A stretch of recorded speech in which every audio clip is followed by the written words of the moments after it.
అందరినీ ఇచ్చాడు.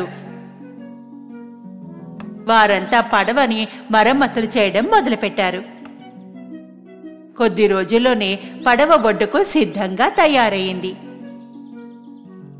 గలివర్ చాలా సంతోషంగా ఉన్నాడు. ఎందుకంటే అతని చివరికి చిన్న ప్రజల రాజ్యాన్ని వదిలి తన ఇంటికి వెళ్లబోతున్నాడు. తనని స్వాగతించిన రాజు తన ప్రజలకు కృతజ్ఞతలు తెలియజేశాడు.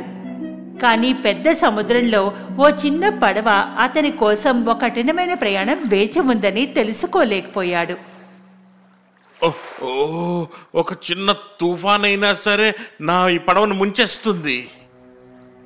సముద్రంలో కొన్ని రోజులు ప్రయాణించిన తర్వాత అతను ఒక ఓడను చూశాడు. అతను సహాయం కోసం కేకలు వేయడం ప్రారంభించాడు. ఇక్కడ నాకు సాయం చెయ్యండి, ఓ భగవంతుడా. చివరికి వారు అతని మాట